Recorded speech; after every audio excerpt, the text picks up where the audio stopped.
All right, there we go. Are we recording? We are recording. It's 10:02. I'll make a motion that we come out of recess. Second. Have a motion by Commissioner Grant to come out of recess, seconded by Commissioner Perry. All those in favor say aye. Aye. Any opposed? We are in session. Okay, so we recessed to do a budget workshop. So as far as I understand, budget workshop is the only agenda item right now. Yes, sir. I think, Judge and Commissioners, I think what we'd like to start out with is the Sheriff's Department. Go over their budget. Firstly, starting over on a compensation deal. Sheriff and I are here. Sheriff, I got you over there. We may be doing it. Judge Carhan, this is your first year, so Yes. you know, you're not old, used to the old school, but what I kind of did this year, instead of having a book that's this thick, that's got a bunch of paper and doesn't really tell the story other than just a number on the page. What the sheriff and I have been working on is a presentation to go over the why. I like that. So we're all able to think about it.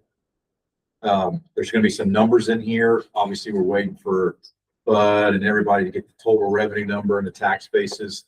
But I feel like over the next 24 hours, we're going to get through a lot of the departments, their salaries of what they want to, you know, what they want to think their people are, their adjustments to their budget. And then we'll come back and obviously fully load it. If we need to make changes, we need to make changes. But the most important thing, we started with the sheriff. Obviously, he's the biggest in the county from a personnel standpoint, from a budgetary standpoint, and he's also the most pressing, I think. That's just my personal opinion. But we'll just kind of go there, take comments, we ask questions. We're both open to. We spent a lot of time on this presentation. We're going to start off on the compensation piece across the sheriff's department, because that has been the most pressing one since we started here. I got the slides up here. These should be exactly the same slides that you have there. Sheriff, maybe you kind of really wrote a little bit of a State of the Union in July. I put a letter on the back end of it, but maybe just explain kind of why this is such pressing with just the turnover and things like that. I'm on kind of in your words slide. All righty. Well, first is we appreciate you hearing from us to begin with, because as you know, we impact the county's budget more than any other entity in county government. We are tasked with a lot of responsibility to our taxpaying citizens. And one of the things that we absolutely know beyond a shadow of a doubt, and you see it on your slide, we've become a training facility that benefits other agencies. And throughout this presentation, we can show you many identifiers that it's not words, it's proof of exactly what you're seeing up there. We have got to, and it has got to be addressed now. We cannot kick the can down the road any further. We have lost 21 employees so far this year alone. 21. If we're 100% fully staffed, we have 145. What does that mean?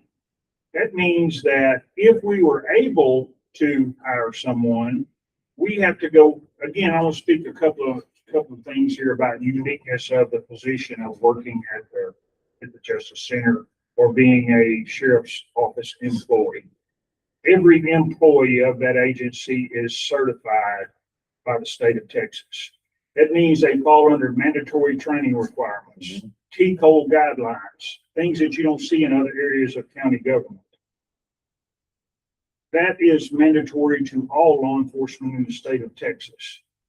When we lose an individual because of, more often than not, salary constraints, is the agency that's hiring them benefits by getting that tenured, trained, qualified officer, because all of the training that we've had to put into them to meet these mandates, they benefit from and they don't have to pay. Right.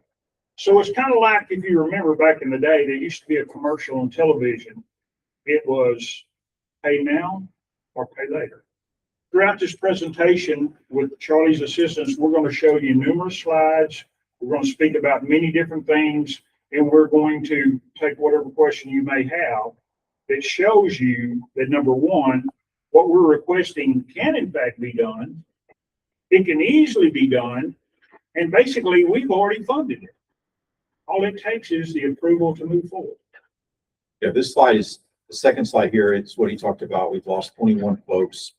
We have over 28 open positions approximately. Our run rate to be over budget on overtime in the jail is we're over 240% over budget because of overtime. And because we have not had, we've had these open positions for so long, if I take what we had in last year's budget and the employee costs that we didn't spend, we've in essence saved the county 1.7 million this year because we budgeted it, but we never spent it.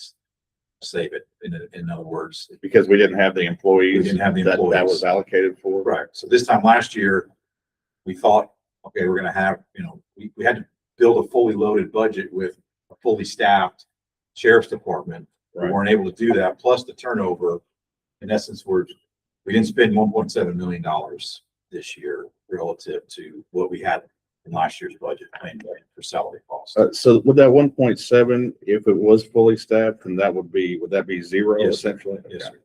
Yeah. For last year's budget. Yes, sir. And I ask that you either jot that down or make a note in your presentation or whatever, because It's gonna come back there'll be to it, yeah. another point in this presentation, that number will come back up. Okay. This So- is factual. This is not pixie dust thrown in the air. These are actual real numbers. We spent a lot of time in the numbers and the details. So our next bet was, okay, well, what's going on out there? And so we looked at, I'll call it peer counties and labor market competitors. And so we looked at Hill County, Corsicana PD, Ellis Sheriff's Office. I did look at Waxahachie, but I kind of threw it out because it's closer to DFW. And so you're probably going to get a step up in pay, but they're way off the chart from where even Ellis is paying, county's paying. So it's my understanding that these going to be relatively the departments where you're losing people to? I mean, Yes. okay. But I we- think it's a good comparison. Yeah, sir. we're not even going to speak about Navarro College, where I would say the majority of their agency is former staff of the Navarro County Sheriff's Office. We won't even speak about the officer that started in corrections, although I am, that started in corrections and made his way into the patrol division and then into the criminal investigation division, and then a departure to go to DPS Academy. We're not even remotely discussing what DPS salaries are. So, and we've lost numerous employees there as well. So, Okay. Corsicana Independent School District, we could give you a plethora of examples, but to do that, and we've already spent a lot of time on trying to get this proposal, a professional proposal Yeah. to you. But there are others like the city of Spring, who just proposed a 30% across the board raise for all their enforcement personnel. So if you would like to see additional We got the data. statistics, We got the data. Well, I mean, the interest is, if we're going to keep personnel, let's know what's luring them away. So that's a good data point. And the other thing I think is what you're showing us with these tables is these are similarly situated governmental entities and what Yes, they're sir. able to offer as well. Absolutely. So Yes, those sir. kind of intersect. I mean, Corsicana's right across the street. Right. 2 blocks So away. Right. you're looking at, I mean, in the world, when we get into the slide a little bit deeper here, the biggest differences that you see here are, sergeant, lieutenant, chief, deputy. I mean, that's where it starts to really grow on a gap in pay. And so when we get down later, there is a little bit of an adjustment at the entry level, but there is a significant adjustment at I'll call it supervisor level, because we've got to fix this problem over here, or like he says, we train them up for 5 or 6 years and they go get So that's the hidden cost. substantial pay. And the liability of having someone that's not a trained, tenured supervisor. Again, I go back to using the phrase pay now, pay later. Mhm. What happens whenever someone who doesn't have much tenure they're basically a new supervisor or whatever, and they make a command decision that results in a Title 183 federal lawsuit for civil rights violation. What do you think that's going to impact the county? That's why we have to keep our trained certified officers. We've got to be a recruitment pool to bring in people that can take the torch and move forward. Yeah, I just don't like losing the training dollars we've invested in people. It's kind of the basis for non-competes out in the real world, so to speak. That's Well, right. it's something they carry Well, with let's go them. back one real quick. That on the entry level and was that top deputy? Yes, sir. The reason those are as close as they are to each other is because we have, over the last few years, we have addressed a lot of the county's concerns and attempt to keep people from leaving. I'm not saying we've corrected everything, but the reason those are so close together is because That's correct. over the years, we've Try to keep up. tried to give the sheriff's department what they need when Yes, they sir. need it. And I'll be the first to admit that, yes, the Commissioners Court has moved with us when we come and said, this is, what we need to do. But there's a term that you're very familiar with, and that's called evolution. Evolution occurs minute by minute, hour by hour, day by day. And the evolution of the policing industry and the policing business is what you're seeing on this. Again, this is not pixie dust thrown in the air. We have documentation to support this. It's comes from 2 blocks away. It comes from a joining county that is about half the population of Navarro County. And I'll also say this, we're using numbers that are in comparison to their last year's budget. These agencies intend to move again. Mhm. So we're not trying to compete with what they're going to be. We're trying to get to where they are. I think that Jason, to do at your point, I've seen almost everybody's budget across the departments. It's the same thing. The entry level seems to be fine. Their seasoned employees seem to be the one that the department leads are trying to take care of. But so you're going to see this for the next 2 days, the same theme Mhm. over and over again. This just shows here, there's one kind of obscure thing is Corsicana. This just shows you what it would look like if you spent 25 years. I don't have Corsicana step program of how it goes. So the gray line looks flat, but this just shows you that if you're in Waxahachie or Ellis, how quickly you get up there, and the pay gap between when you start and 5-year, 10-year, the gap is significant. It catches back up because we implemented a step program last year. If you remember, that's fully funded by SB 22, so it doesn't actually cost the county any money. Our office works well with the sheriff's office to make sure that grant's in. We feel good that the grant will be admitted to us. But that step program that we worked last year is fully funded by the state. So, but this just shows you how big the difference is and why there's this gap in trying to keep the leaders in space here. This just kind of goes through what we've talked about. It's the adding up to the 1.7 million that we started with. It's just as by each of the 3 departments and how we've lapsed on the dollars. You can see the sheriff and the jail are the 2 big ones. Obviously, they have the 2 most of the employees, but this is where, again, the lapses and the overtime pay is significant. We budgeted 100 grand last year with Captain York, or we just had to go over. There's no way. I mean, you can't not be in the jail. Unfortunately, there's no wrong there. So I think this is just the breakdown of what we summarized in the first part of the slide.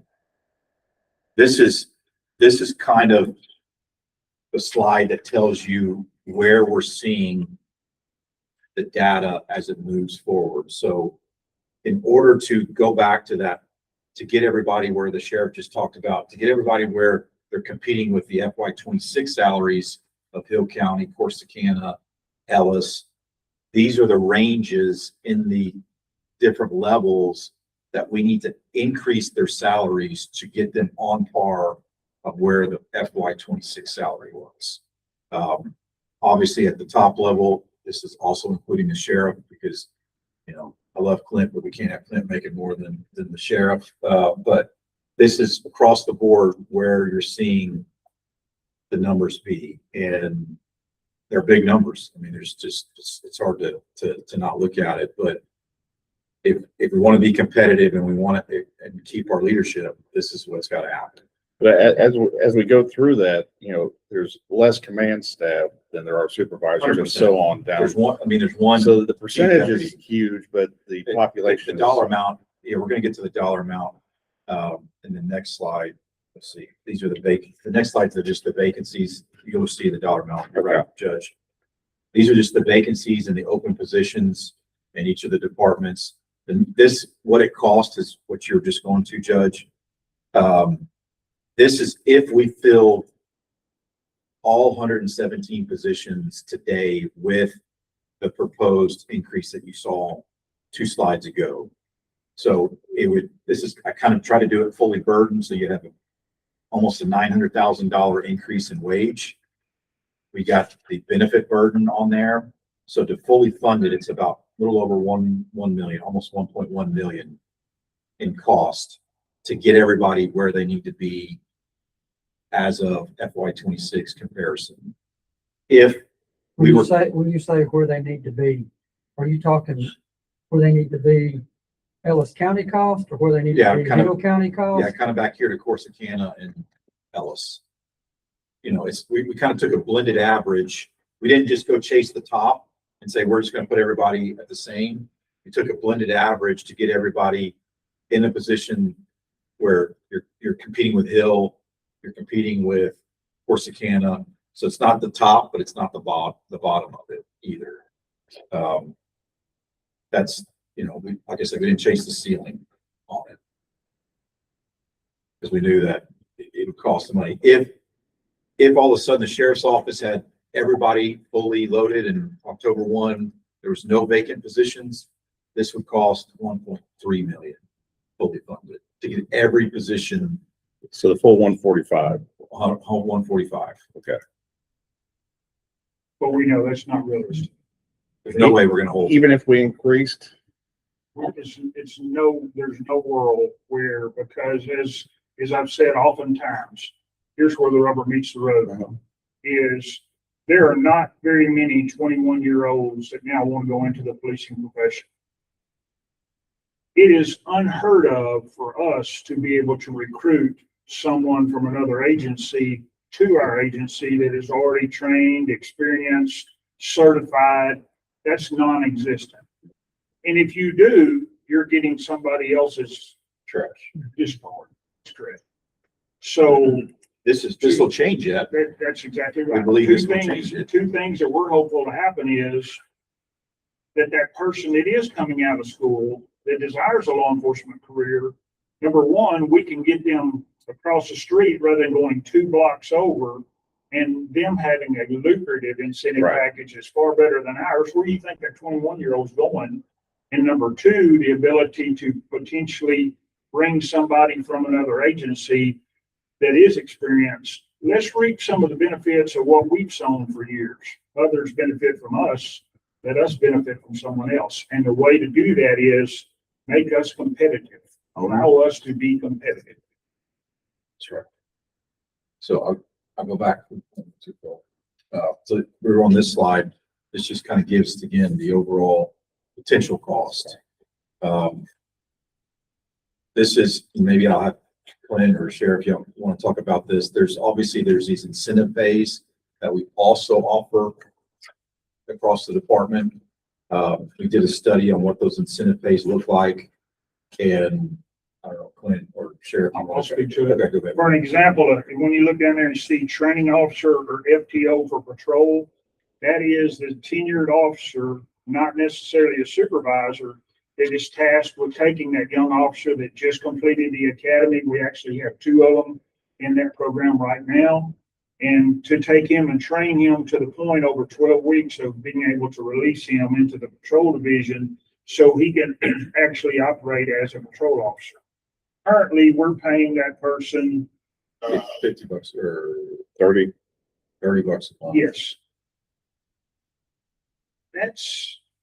I don't even think I even have to discuss that to anybody in this room that applies common sense. And so that's such a trivial request just to raise that incentive a little. Now, in other agencies, that is monthly. So you're getting $360 a year to take responsibility for training records that will follow that officer for the rest of their career. If for an example, as a former range master and firearms instructor for this agency, if I teach or train or certify an officer, and then years down the road, they're at another agency and they're involved in a critical incident involving a firearm, their training records come into play. Mhm. They back it all the way back up to who trained that officer in firearms. And I'm gonna answer for that for $30 a month. So that's, that's just one example on here of the importance of being able to make this, We have the drone operator. yeah, a drone operator who is not on call for anything else. He's not a supervisor, he's not, but yet he's on call 7 days a week, 24 hours a day in case a elderly dementia patient walks away from the home, we can't find him, a child is missing, whatever the case may be. They're currently getting a mediocre $50 a month So to be on call 24/7. So this is just operates like a stipend, additional Yes. pay? Okay. Yeah, Yes, it's that's just what it like- is. And if you see fit to move forward, in other words, I'm not gonna say that there are not people in the world that are satisfied with, I'm gonna get away with the least amount of education I can. This says this is what I've gotta be, and I'm a basic. But if you're that person that you choose in your chosen profession to move forward and go through the education process to advance your license, we have to do something to recognize that. And if you want to use the word entice, there's got to be some reason there for you to be able to do that. And so that's what you're looking at, a certification pay for that person that does want to advance his license. Because the end result was we get better services. Correct. Absolutely.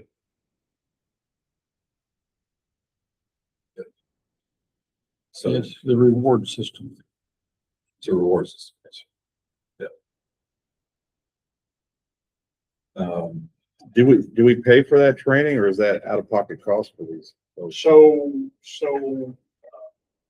if it is mandatory, let's go back to mandatory versus optional.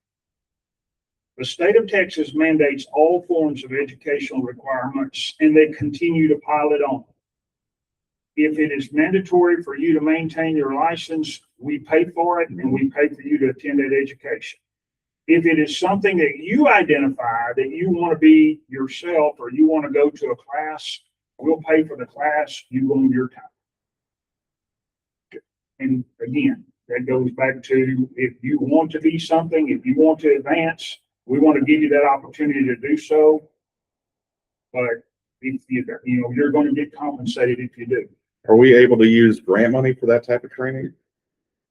You know? The LEO funds that have been a big topic in county government recently is we are reimbursed by the state of Texas through this LEO funds, but it's because we proved the year prior that they've attended. They don't say, we speculate you're going to use $50,000 in training in the 27 budget.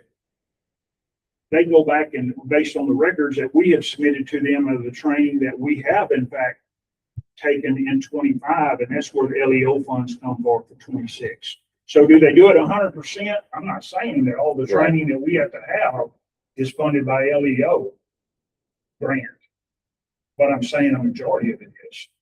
If you want to get down to the real numbers, I'm confident my chief could speak to that, but I'm We chase constantly the grants. If there's something out there that the state will pay for, we want to be on it. And I'm in favor of that. Yeah. yeah, I mean, I know our office tries to work with, even the commissioners and their respective And we've precincts also got someone that will pick up the grant wraps.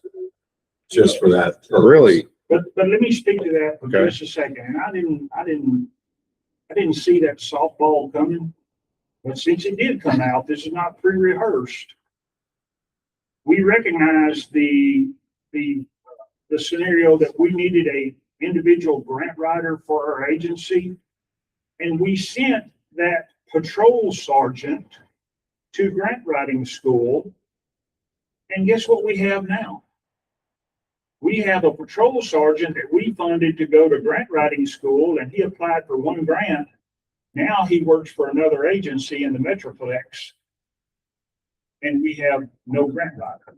I think that plays right into Yeah. what we're trying to say here. And our mission today is to help get you to understand compassionately what we're trying to say. Yeah, so this incentive pay, if we were to make these changes, it's 100 grand, it's 85 in wages plus the benefits, obviously the burden around 20%. So that's where the incentive comp is. This all gets summarized later. Don't worry. The other obviously big, not in the hands of the sheriff or anybody in this room, is our wonderful healthcare cost. You're going to see that go across every department because every department's having to eat that.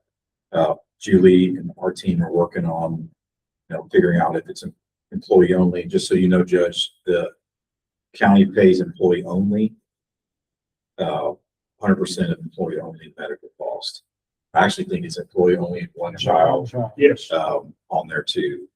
I think when you get just that more child or your spouse or family, you take on the burden of that cost. But the math is pretty simple because the county pays 100% of the employee only cost, which is incredible benefit.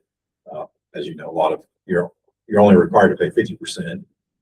So the county does well. But when we had just like anything else, there was some claims last year. We had some folks in different departments that had significant health issues, and obviously that changes. But I mean, across the board, and even in the commercial industry, I'm not seeing anybody with lower than 20% rate increase on health costs this year. So it's a big number. It went up 250,000, but it's actually only about a 14% increase for this. So it's not as bad as what I've seen. The step in longevity pay, that's an estimate. That's just people moving up the ladder. And then that's the sum of it. So we call it unavoidable increases. The health and longevity pay is 265,000. We just talked about 102,000 in regards to incentive pay. The proposed salary bump, like we talked about, if we just did the 117 folks that we have here today, it's about 1.07 million.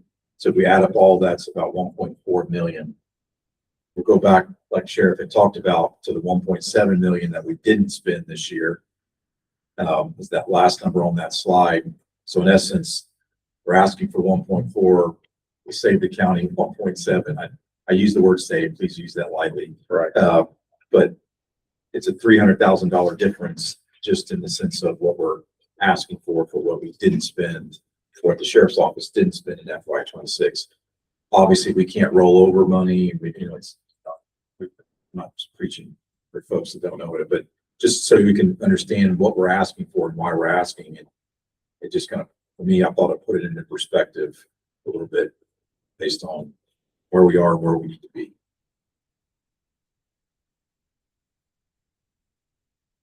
Going back to, we're operating at 117 right now, and fully staffed is 145. But even with this increase, you don't anticipate that we can get close to the 145? Well, I'm not saying that. Okay. I'm saying I don't anticipate being able to immediately say, this is where we are, and everybody jump ship. By October 1st, when the Yes. budget starts. Yes, what he's that's what saying. I'm saying. Okay. Oh, Yeah, yeah, and- yeah. and- Because in essence, I'm sorry, Sheriff, I didn't mean to interrupt, but if we hired 10 people by October 1st, then in essence, October, we're giving back money already because we don't have those next 10 people. Gotcha. So every pay period that if we're not staffed at 145, it's not like we're gonna go back and use that money. It just kind of goes back Right. into the kitty. And for example, in 2 weeks, 3 weeks, 2 weeks, I guess, the Navarro College Police Academy will begin its session. And there will be potential cadets from the geographical area. I don't necessarily know they'll be coming from Fort Worth, but I don't know where they're all coming from. One of the first things, though, if they have not already been sponsored by an agency to attend, there will be people there that are going to be looking for employment. it would certainly be great to be able to get in front of them and say, this is where we are today, but come October 1st, we're competitive. And to get those folks to look at us and come to work for us rather than go 2 blocks over or to Hill County or to, we're told yesterday, Freestone County now is adjusting theirs. And we all know the size of Freestone County to be pretty much in line with what our patrol division is now. I think, I mean, I've talked to the department about this. I think the other departments do a really good job on social media, blasting out their pay and really publicizing so young men and women can see and others. We haven't been doing that because we're, we post not good news, I would say. So I think the recruiting side will change significantly when we can tell a story to somebody that's tenured or somebody that's, at academy, because we can do this. And obviously we know the 21-year-old is on social media. So us trying to hit that with a story about having a career here is going to be better once we get this thing situated. But I don't know, we talked about it, but it's one of those things where you got to have the data and the support to hook them. Yeah. In it, because that's probably where most of them are getting recruited, is seeing it. I mean, Waxahachie blows it up. They're always posting their stuff about, hey, come join us, do this. Right. And I want to be And of course, crystal Canada clear. does it. We're not asking to be paid and compensated more than those other entities. We're simply asking to be competitive. And our competitive, what we're putting on paper now is to compete in the 27 budget where they already were in the 26 budget. We don't know what they're going to do, if they're going to advance beyond us again. So again, we're just trying to compete with what they already are. Yeah, I want to do what we can do to get you fully staffed. I think that's important for the safety of our community, as well as I don't want to lose the hidden cost of the training that you lose when you can't retain people. I mean, I don't know that we can put a number to that, but I know it's a lot bigger than we would anticipate. Especially this department because of just firing and everything they have to do on a regular basis just to train. I mean, their training, I think we're cool when we go to audit school, but it's different than when they go to school. Right? I Absolutely. mean, they're shooting, they're practicing. There's a lot of cost in the training itself for them on top of just the intellectual knowledge. That combined with the Let quality. me say this one thing, and I speak from experience. The number one identifier, the number one reason for a lawsuit when the attorneys come to a law enforcement agency is fail to train.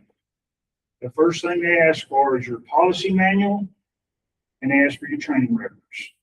And if you don't have up-to-date training and you don't have those things, because that's one of the things we're not doing a lot of talking about here. We're talking about compensation, but that compensation can go out the window on the other side, and it's called liability. So, Yeah, it comes into play in the courtroom as well, as far as Absolutely. if you're a witness, Yes, if you're training. yes, sir. This next slide is just kind of a relative, just so you know, Judge, I just kind of put some stuff in here so we're all on the same page.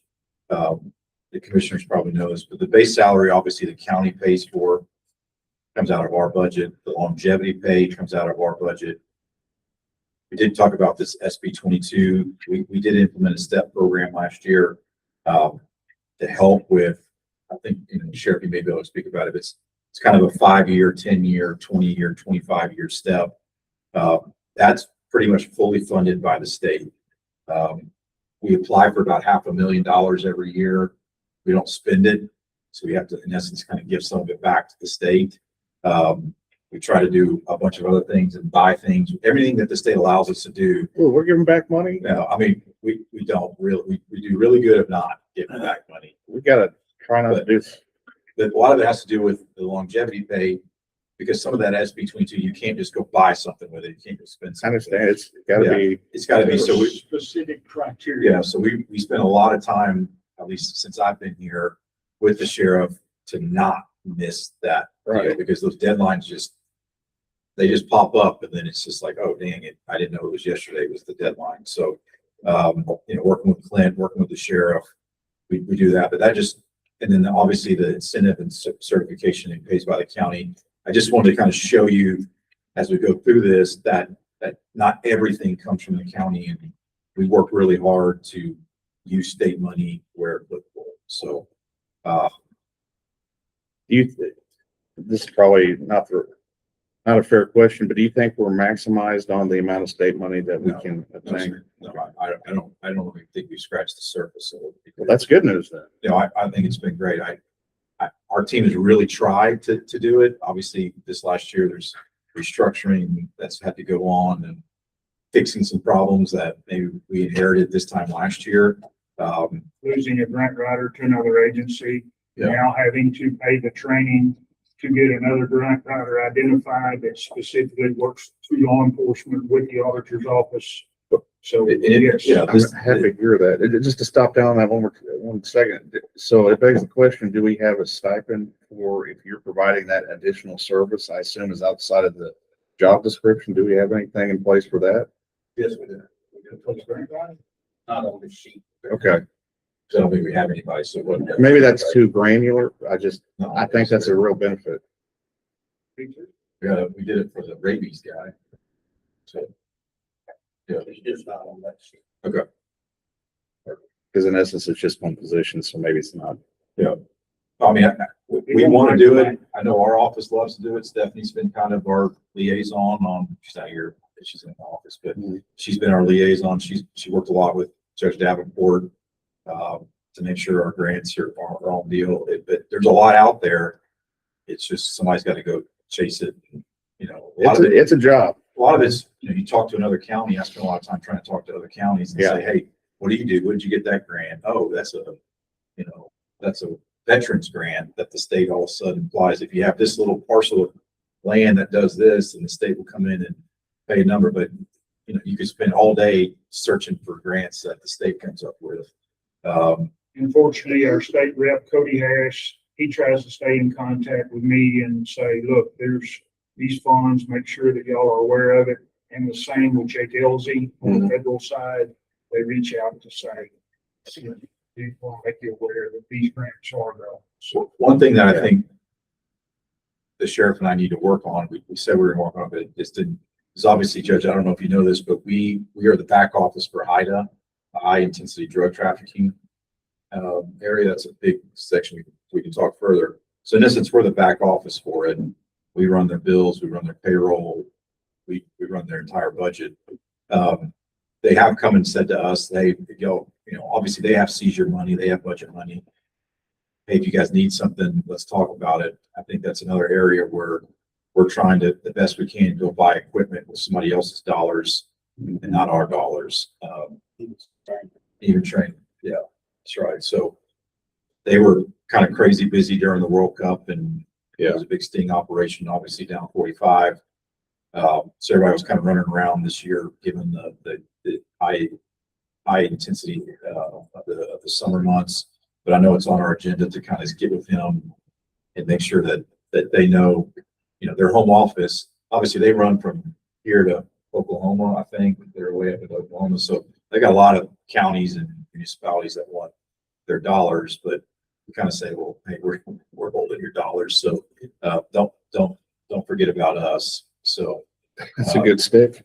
yeah, I mean, Natalie does an amazing job making sure they're happy, and it is a mess. I mean, the reporting requirements that we have to do just to keep them happy and the feds happy, and it's a disaster. So this is, again, just a kind of a summaries of the deal. We talked about it before, the average of where the number's coming from. So that's, again, you guys kind of know where it is. If with your blessing, I guess right now, maybe what we can do and think about it is we would take these numbers and we would start to flush them through the salaries of the existing employees. Brad would work with Clint to make sure, like you said, Judge, it's one here, one there. And that way, by maybe tomorrow afternoon or Thursday morning, we start to see these numbers real live in our real life budget along with everybody else. So as we get through department by department, our team goes back and takes it back and starts to implement them in the budget and see where it comes out at Thursday morning. And if we need to make changes, we make changes. But we've got to start somewhere, and we got to start putting numbers in a budget and numbers in a spreadsheet to kick out a final number. Yeah. And we believe this is self-explanatory. It pays for itself. It just does. The amount of money that has been not utilized compared to the ask, knowing full well that potentially, even if approved, you'll still would have a surplus of that later on, because the realism of hiring those 28 people before October is not going to happen. But again, it gives us a platform and a profile to allow us to be able to diligently, as he said, get on social media, use these platforms to increase our staffing. Because there's things that we didn't discuss, but it's in the proposal, like burnout. These officers that are being tasked with coming in and working overtime. Well, let me take one step back to speak about this. We have something called minimum staffing. As you well know, we're 7 days a week, 24 hours a day. Holidays makes no difference. We're comboed up. We got the light on for you. The equation is in minimum staffing, that's set by jail standards. Let's go to the first equation.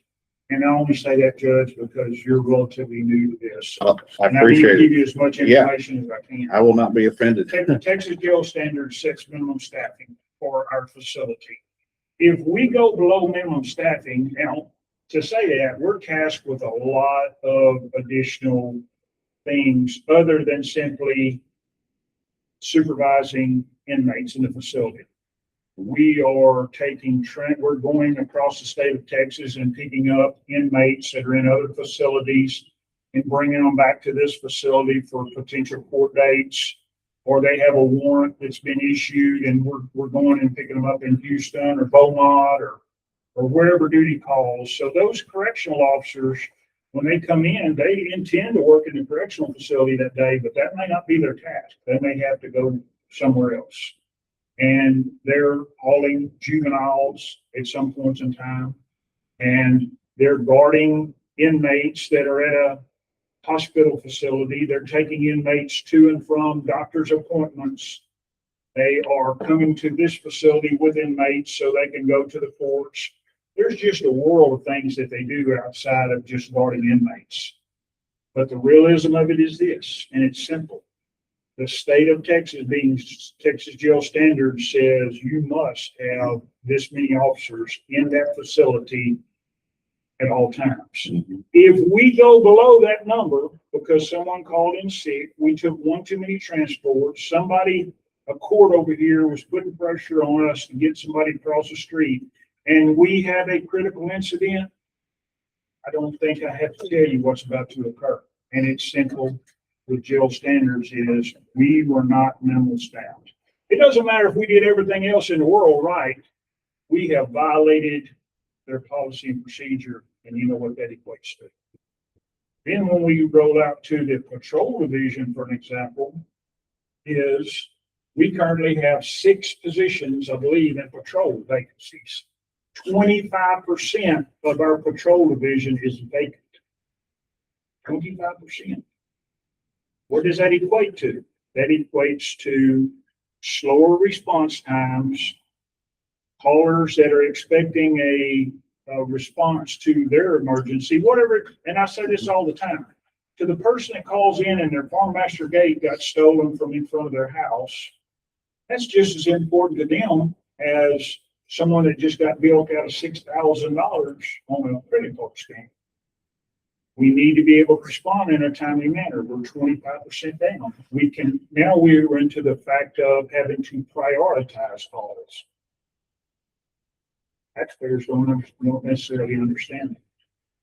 But in order to fill both the corrections part of it and the patrol part of it is, what does that require? It requires overtime. And you've already seen the slide that was prepared for just the correctional division of the amount of overtime that is. Well, there's a second part to that too.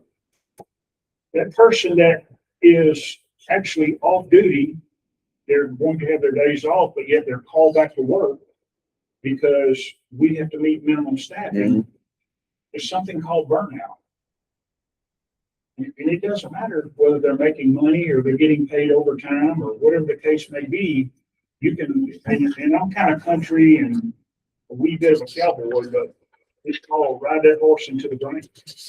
And when you ride him into the ground, you break his wind, he doesn't recover from that. Those are the things that are also need to be considered. We've got to get that staff up, and we clearly show you what it takes to bring it up. So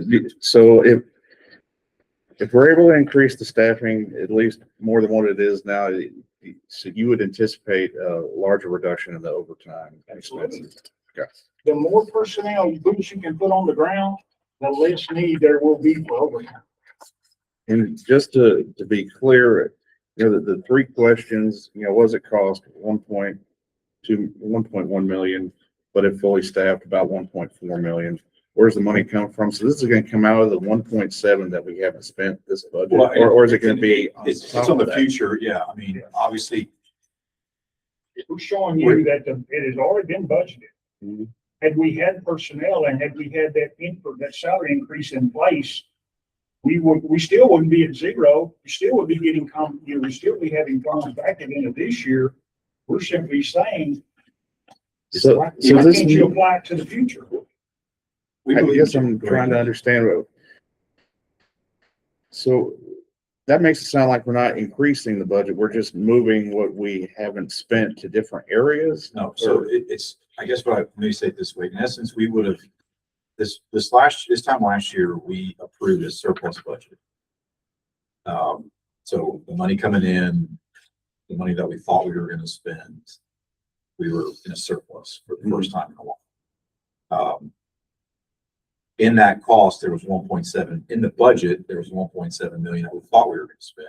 In essence, we're going to, if everything else was flat and everything was dead on, which you and I both know budgets are never dead on, Right.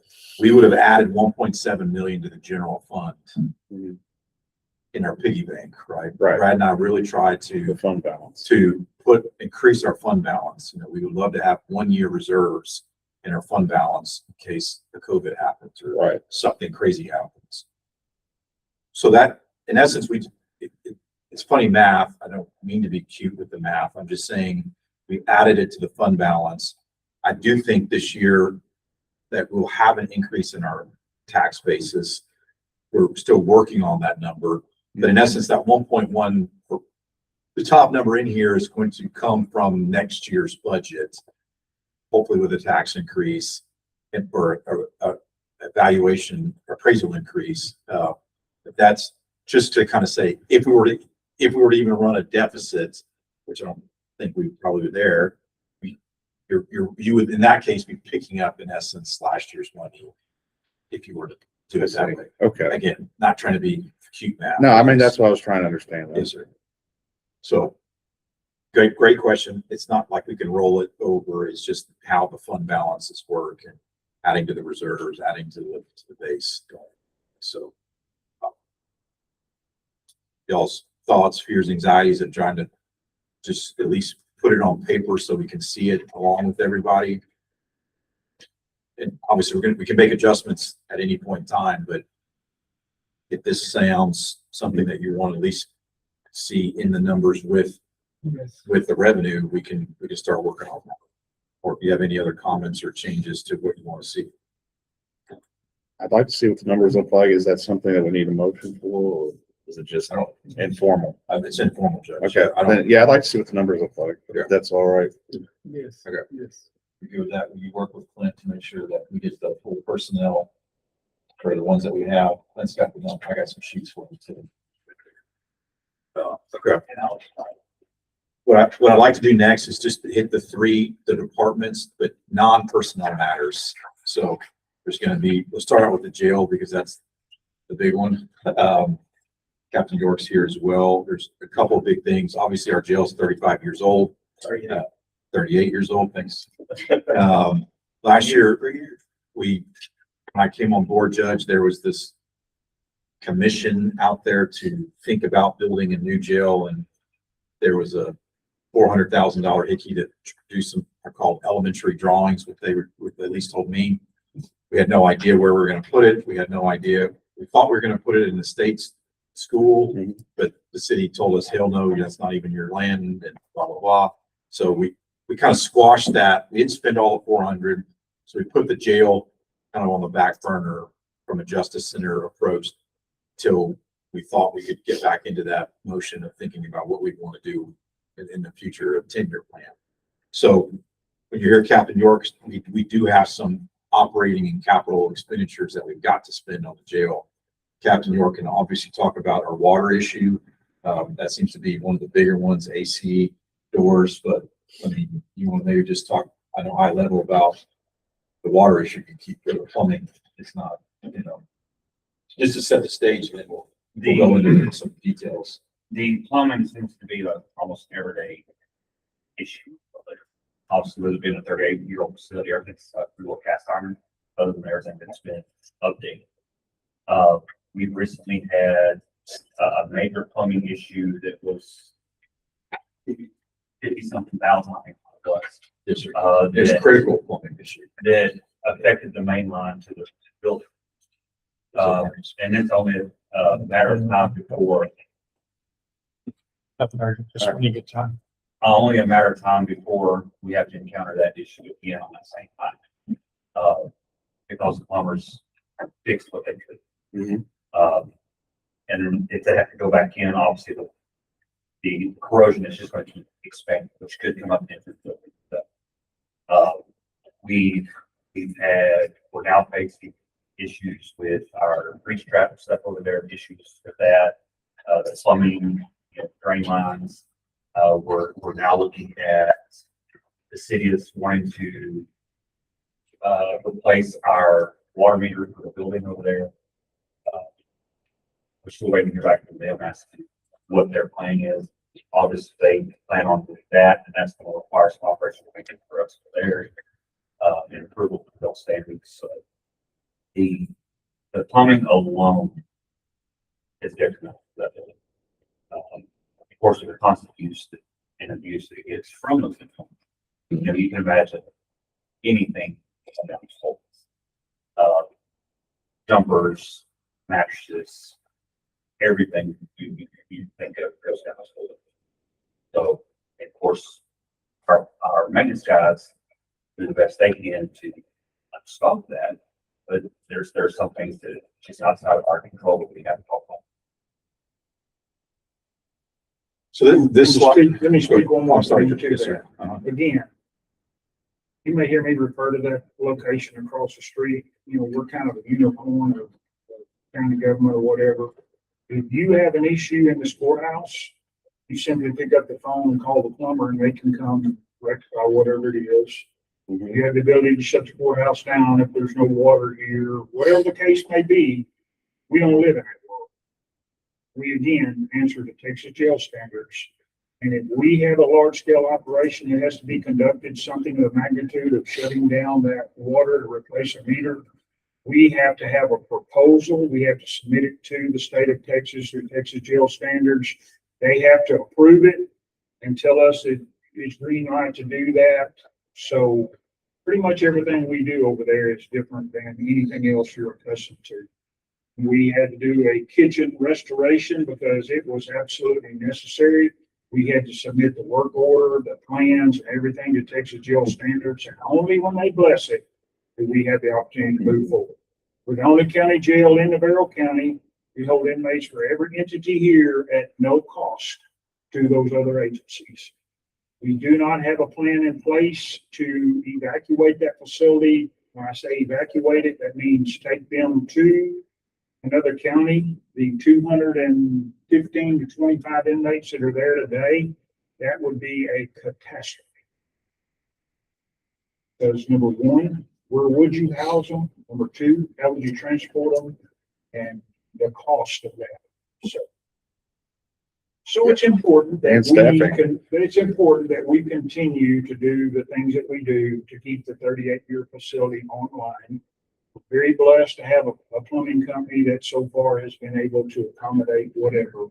But basically it is, as you well know, it's kicking the can down the road, and eventually we'll come to a point where it can't continue. Sheriff, I may add to that, talk about the evacuation.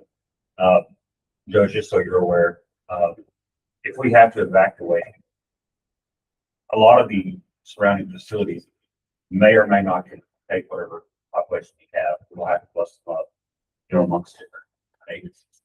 However, some of those agencies may not have their own staff that can supervise our inmates, so our staff have to go operate at another facility.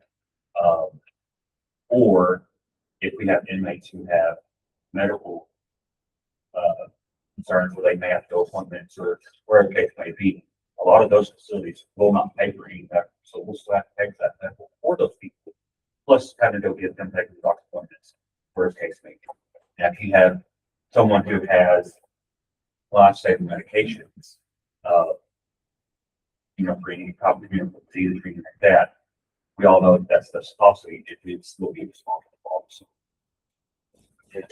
But the important thing is that for now, we keep our facility online, we keep it operational, so we don't have to face those scenarios. And so what they're about to speak about is some of the maintenance issues that need to be addressed in the coming budget so that we can remain in compliance and we can continue operating that facility over there to the best of our ability. Yeah, yes, sir. I think that's a great segue, Sheriff. I think the two big things in this slide that I'm looking at here, this is kind of a summary slide that we're saying we need about another $670,000 on top of what we had last year.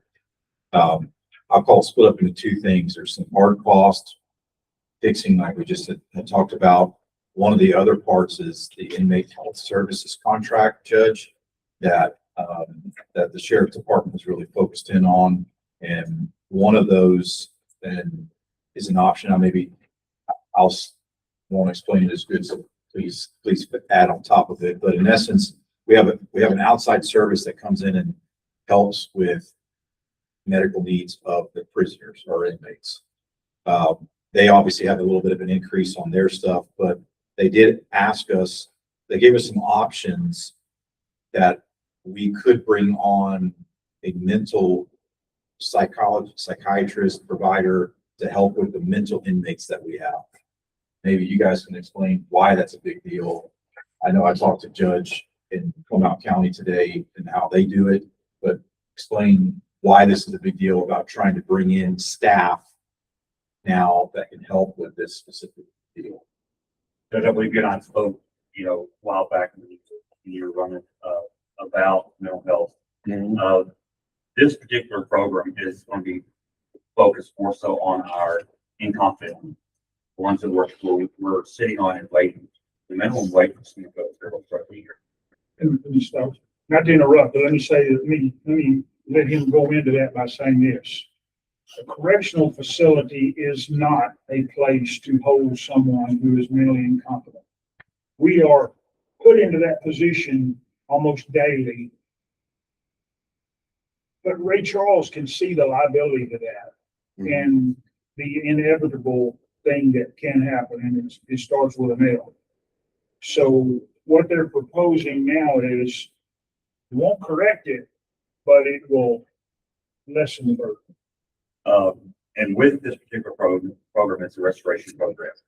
So where I'm not going to say we'll restore every person who is waiting to go to the Terrell or some facility for restoration.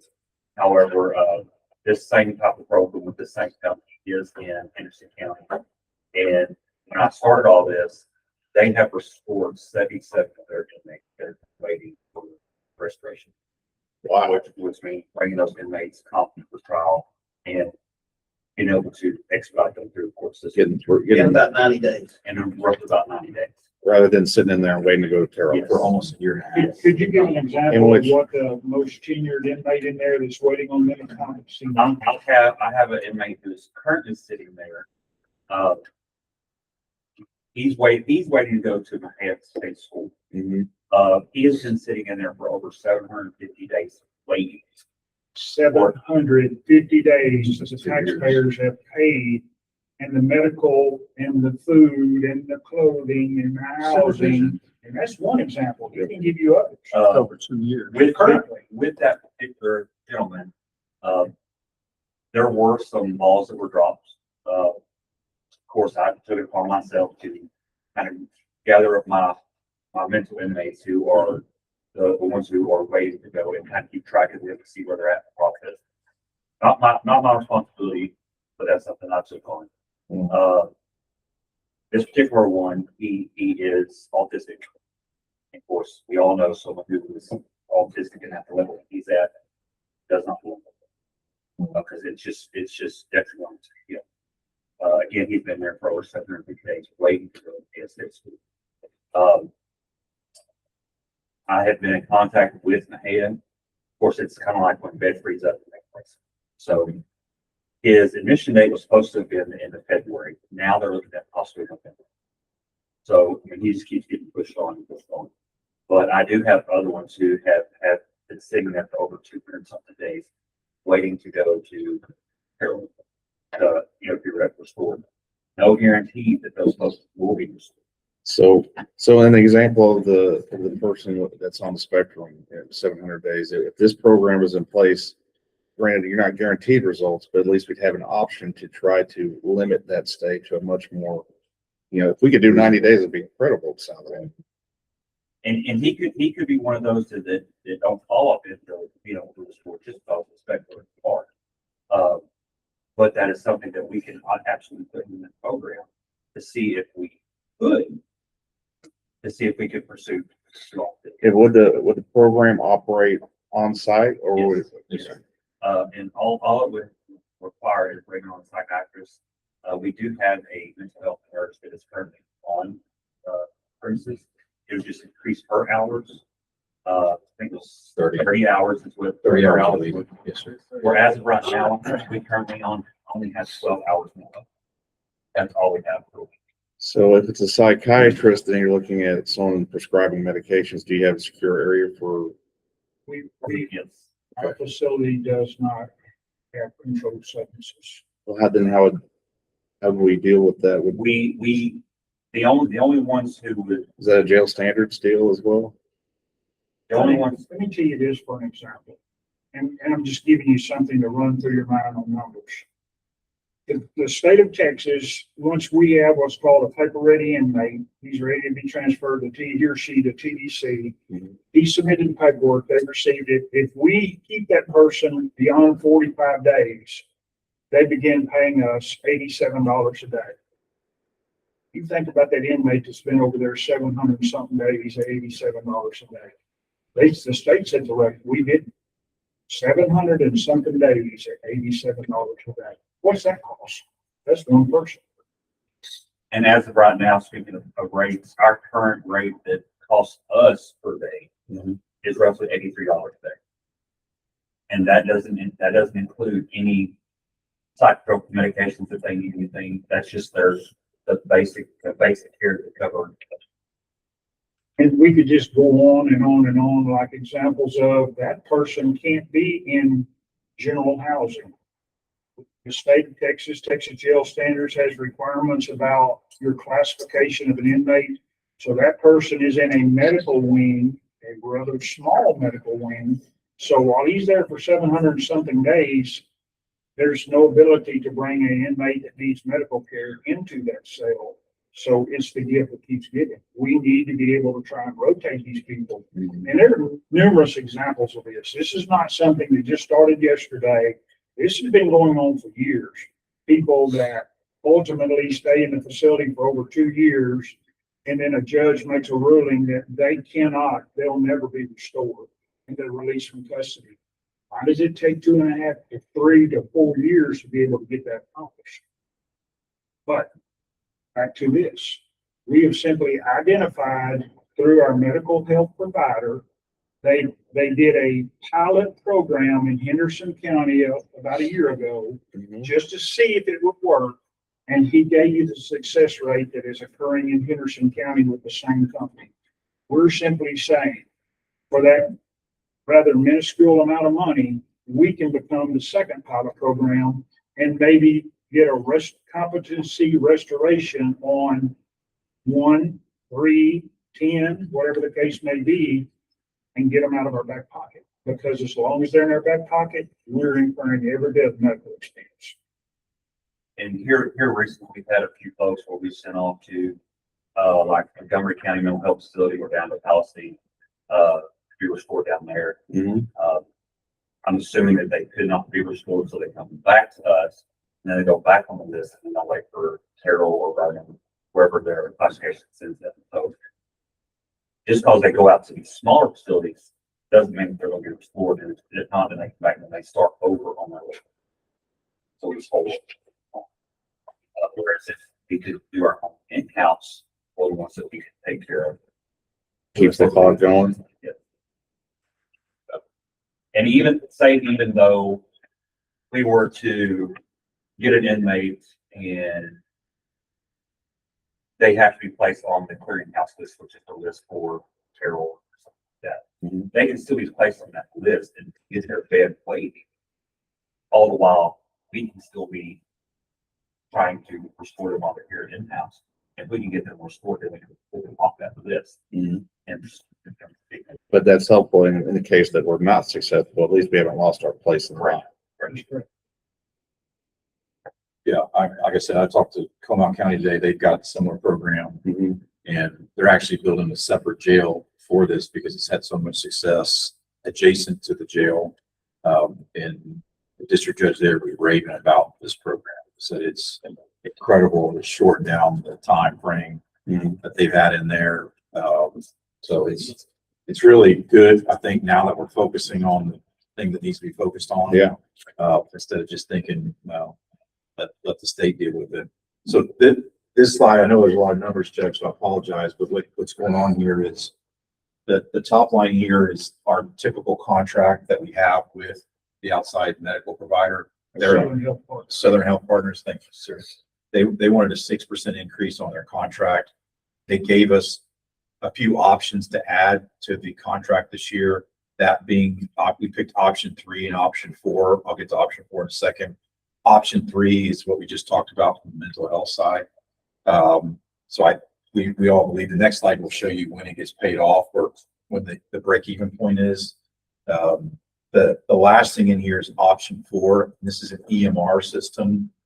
Judge, I'm probably familiar with it, but EMR is just how we hold our medical records. So every time somebody needs something, it's like when you go to the doctor, they used to write it on a script. Now they got an iPad there and the tech is there and you just clicking buttons. That we're still on pen and paper. Right, Captain? Yes. Right.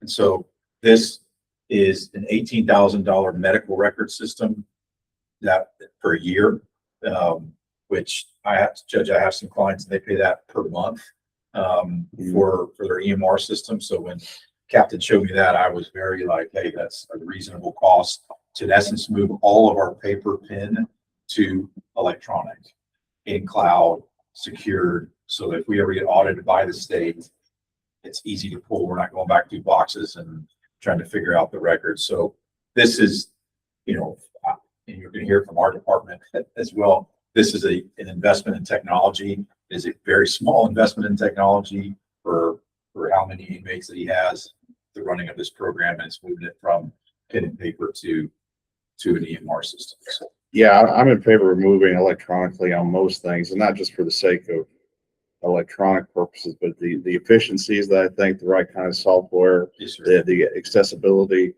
I think there's a real cost benefit most of the time. Yes. And Judge, just so you're obviously aware with those standards, even though medically we don't have anything to do with the medical portion that we provide to the inmate as far as the care, however, we are responsible for those, regardless. If by no means am I not a medical professional, but I am responsible for whatever my nurses put on that paper document. A few years ago, that it cost us a federal inspection because of what the paper owners. Because there was a change in nursing staff that come through and they weren't doing the same notation as what they were supposed to do in the system. Whereas with this system, you have no way of not being consistent. It's kind of like a check and balance. Not to say that all the liability would be, cut out, Mhm. but it will lessen our life. And then folks have not gone inspection. this next slide just shows, I kind of used an estimate of 85. I think we used 83, but it's just saying that if we could reduce 1,000 inmate days, which is, you know, obviously broken up across a few things, that this whole thing pays for itself by just reducing the stay down from 700 days to 90 days, things of that nature. So as a good accountant, I can't have a slide without a break-even slide. So nothing other than just kind of giving you, Judge, an estimate of, hey, we're adding this additional cost, but we do believe that it's going to pay the county back in full pretty quickly. And also with this program, sorry, I found out that with this, the restoration program, if it's inmates who are able to get released back, back to community, they will be released with a 7-day supply of medication. So hopefully maintain them so they can get out and go seek help where they can seek help or continue their. Yeah, they hate to release them without any meds. So this slide's going to start to look real familiar just as we go through the departments. Typically, Judge, in the past, this was in a float and get the flip, but what I've now done with all the departments is just kind of highlighted significant changes from the budget request. What we've shown here, Judge, is, and Commissioner Perry's used to it, but FY24 actuals, FY25 actuals, where we project to be in FY26, and then the budget request for 27. So, we talked a little about repair and maintenance. There is an increase in groceries and in training and stuff like that. Yeah, I don't know if you want to speak to anything in particular, or if Judge or the commissioners have any specific questions, but Charlie, when you say typical burn, what exactly do you mean? that means what that's looking at, Judge, is we had a number for FY26, but I'm using where we are through, I'll call it the middle of August or the beginning of August. I'm trying to burn that forward to see where we're going to end up. Are we way off from where we projected we were going to be? FY26 is like the budgeted number, the projection, and then, hey, we're burning now. I'm gonna push it forward to September 30th. Are we in line there? So what I'd hate to do is have something here and then all of a sudden we go crazy one way or the other. So I'm just trying to math it maybe one more step to see, based on where we are today, to where we're going to get at September 30th. So that's where you anticipate we would be on Yes, sir. September. I would think we're going to be close to that number. Yes, sir. So that's, the repair and maintenance we obviously talked about there, grocery, school, training, all those inmate supplies. You're asking for 11 grand more. I mean,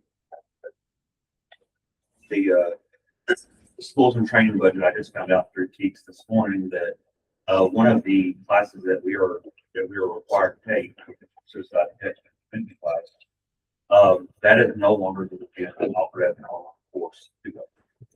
Which is roughly like $57 to pay for that. It will be included in the cost of the actual jail certification.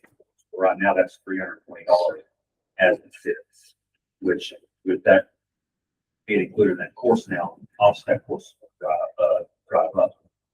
For those officers that are already certified that have not had that course, it will now be an in-person course for them. They'll have to go off somewhere and take that course. Whereas right now we have one that's it's a supervisor course. It used to be offered all over. Now it's not. It's a $700 course to sit in class. That by law we have to take. Again, that supports identifying that our supervisors need to be compensated fairly. So we're not losing into other agencies, because as he said, that one course alone, it is mandated and required. New supervisor course is $700 by itself. And the reason for bumping up the schools and training is what? The massive amount of vacancies that we have in our facility. These civilians that are coming into law enforcement, if we can ever find them, has got to go through all that training, so therefore we're coming upon that training.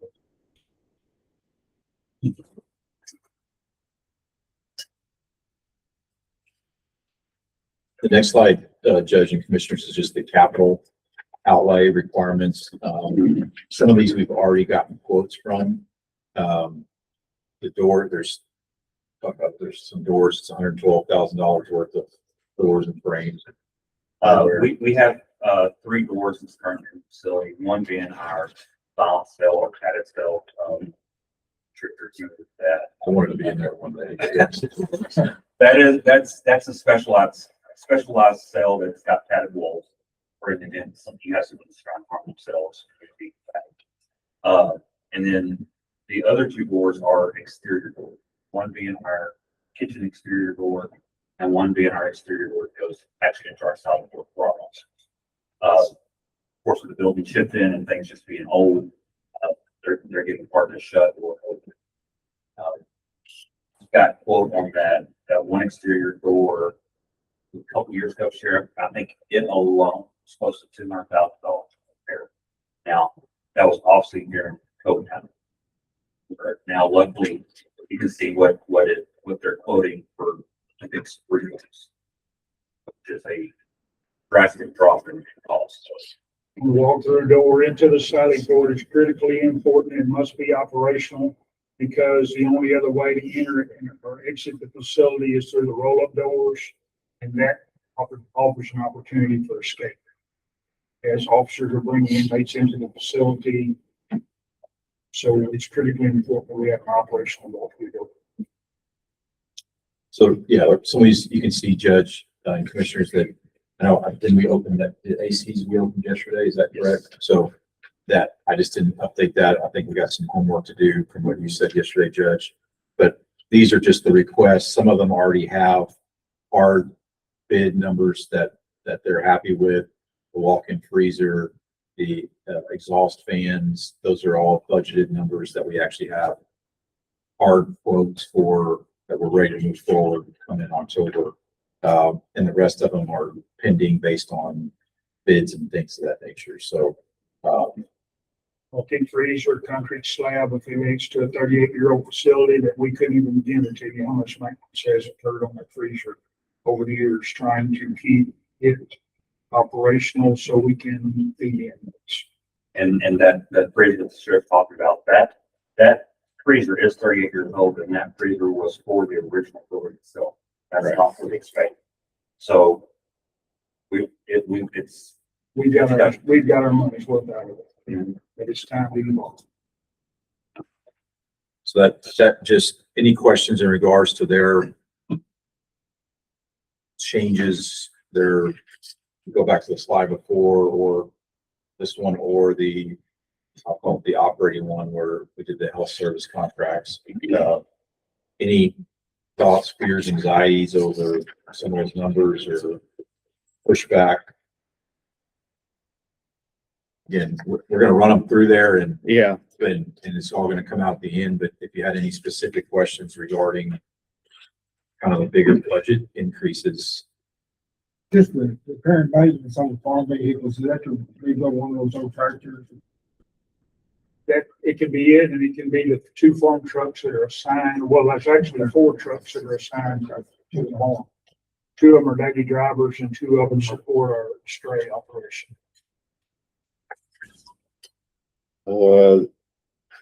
maybe y'all covered this but the base contract on the inmate health services with Southern Health Partners, is that something we have in place on an annual basis anyway? And so this is kind of an add-on to that with the Option 3. yeah, with the option 3 or option 4, is that okay? Yeah, option 4 is just the system itself. We own the system at the end of the day. So option 4 is that 18 grand there, Judge, is more about owning or, investing in technology. Right. Option 3, that extra 86,000 is the mental stuff that we Right. talked about. So if we did nothing here, we were going to get a 6% increase on the top line regardless. We have to go find a new. But this is still all going to go through Southern Health Partners. Right, okay. They won't cut us a discount for adding some options, kind of a bundling? We tried that. Okay. It's going up 6%. So that, obviously that shows you, most of that's probably Judge's staff cost. I mean, Yeah, And Judge, that 6%, that's pretty normal. That's. Okay. And they've offered some features in the past that go along with it. We want to start paying for the inmate x-rays. We've got the total package. And when you start branching off and separating and finding a little, it's like with your car insurance or home insurance, you start identifying some things that might save you a little bit. It can also cost you in the long run. So. oh, sure. we don't have the people to administer it. Yes. They're not gonna It do it. gets into transports. Okay, well, they're not gonna x-ray at our facility, so now we're going to take them somewhere. Now you come back to staffing, cost of all those things, so it's a large package. Yeah.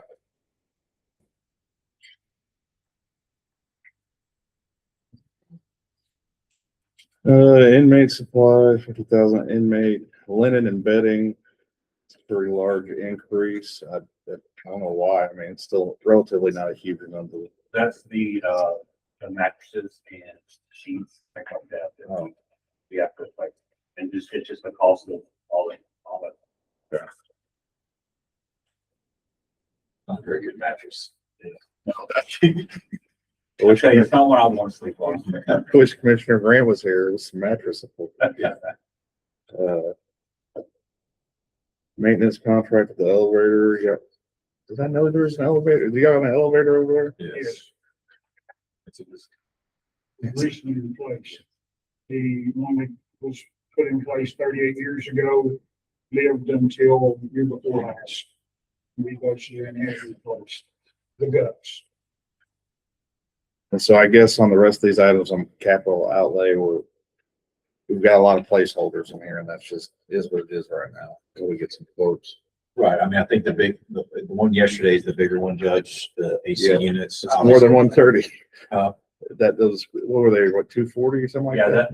the museum, It's not the first time we've ever seen that. yeah, I've never seen that before. And just looking at the individual costs per unit. I'm not sure where they got. I know we did one at the church, a big unit. Yeah, there were 35,000 a piece. Yeah, I think those units were, I think were like normal size, 5,000-6,000. So they're not 8 units. I don't know why they would be $47,000. Good, we got some homework to do there. I just, Okay. but obviously, if there's anything in here that you all No, disagree with or tell No, us to no, go out saying. I And don't. the exhaust fan that's on their Judge, with it, those are the original exhaust fans that were on the building. And those are for, we have a tire over there, that's what's going to draw all the smoke out. Pretty far. Yeah, let's say that's the scale standards. Yes. We have to have it. All right, well, it's gonna get easier, I promise you. We started with the hard so we can get easy. Our sheriff's operating budget, similar thing here. This one actually goes down from last year. So Sheriff, put money back in. if I may, I need to run the restroom real quick. Is there a good moment in this where I can step out? I don't want to miss something. We'll just take a break. Take a break now. We can do whatever, we want. 5 minutes. We're here. Okay, Yeah, we'll do that. all right, Is everybody okay? I have to. 10 minutes, whatever. Yeah, fine. all right. We'll recess for 5 minutes. There we go. You're in charge and do whatever you want.